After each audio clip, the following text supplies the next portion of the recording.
election draws nearer, it's debated whether voting should be required or not. An argument against requiring voting is voter suppression.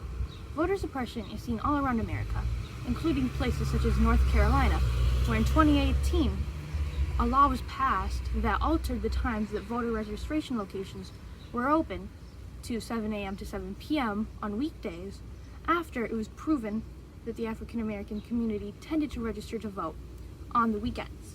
Another argument is a protest vote, where it would restrict free speech. In 2016, according to Pew Research Center, 25% of registered voters did not vote because they did not support either candidate or did not support what campaign issues were contended. So, requiring voting could cause people to suffer, either because they feel they cannot protest the government put in place, or because they're punished because they struggle to vote.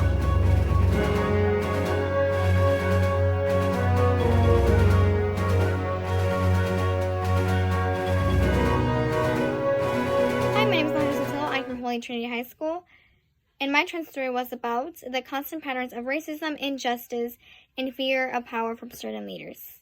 I had the pleasure of interviewing a retired police officer, a top prosecutor who ran for state attorney, and citizens to voice their opinion on certain topics that are happening in the world, including Black Lives Matter and hashtag ACAP, all cops are bastards. When asking the police officer her opinion about people using hashtag ACAP, she said that she believes that yes, there are bad officers out there, but in her experience, she has seen more good cops than bad cops. But of course, the media gives off the false impression that there are more bad cops than good cops. The prosecutor had more to say. She believes that it's not enough for someone to admit that they're racist, but they need to be able to talk about it and make a change. She also believes that having the government throwing money at a situation is not going to solve anything. What the police officer and the prosecutor made very clear is that we need to have better educational programs to support both the parents and the students in order for them to have successful programs as well as a successful career. And that, in their own way, will limit the amount of violence we have here in Chicago as well as in other states.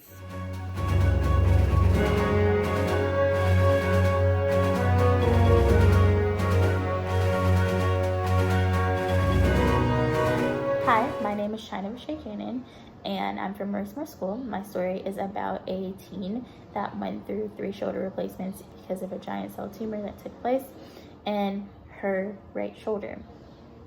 She knows what it's like to have to adapt to change, unexpected change. This pandemic is unexpected change for people in this entire nation.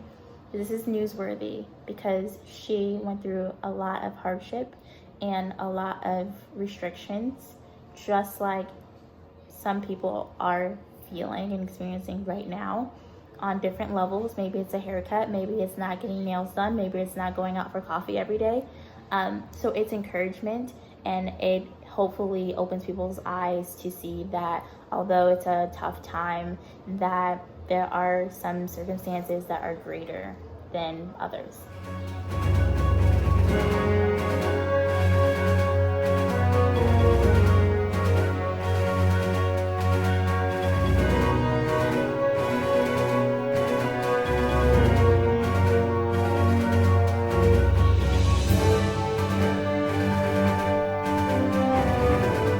Maria Margarita Sinche is 84 years old and talks about what life was like in the countryside back in Cuenca, Ecuador in the 1930s. She suffered a lot during her life because of poverty, and sometimes she had nothing to eat. Also, the discrimination was so strong at that time that only men could go to school and women could not because their obligation was to be a housewife. The main cause of domestic violence at that time was the effect of alcohol and jealousy.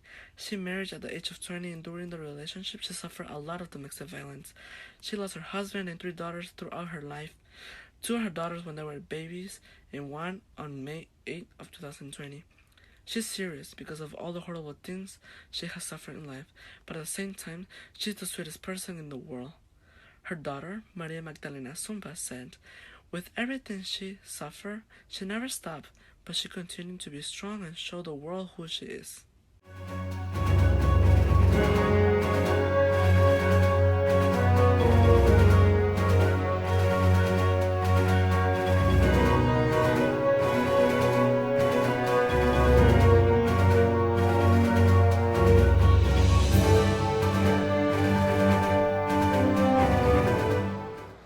Welcome to DePaul's Daily News Club. Today's about gyms. Due to the recent reopenings, there is a prevalent statement in the reactions of the people. Things are not the same. After being shut down because of the early COVID-19 precautions, they were reopened late last June in Chicago. The manager for Planet Fitness location in Avondale said that in order to reopen, the gym had to reconfigure the location of equipment so that people remained at a distance. They're also requiring masks and performing routine cleanups. Yes, things are very much not the same, and if you choose to go to gyms, remember to wear a mask and please stay safe. That's all for today's Daily Clip. Have a great day.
Top story out of the NHL. The league has announced that on August 1st it will resume play for the 2020 Stanley Cup playoffs. With a spike in cases in the United States and more people not wearing masks, fans wonder, is this the right move? Players have opted out for their safety and for the safety of their teammates, and Roman Polak of the Dallas Stars has done just that. He feels playing is a risk to him and the coaches and the teammates. And practices have also gotten underway, and 2 players have tested positive, but the league will not disclose their names. Thank you.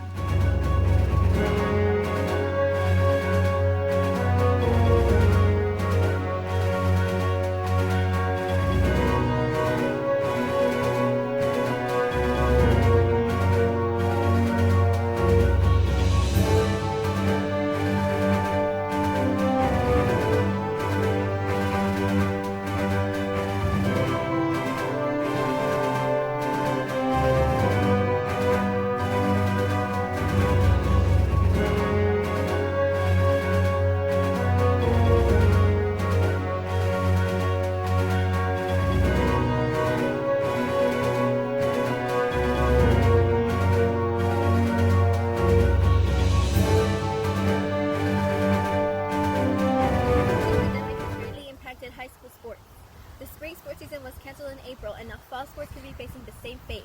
Summer practices that have been taking place have been following social distancing guidelines, such as daily temperature checks and wearing a mask.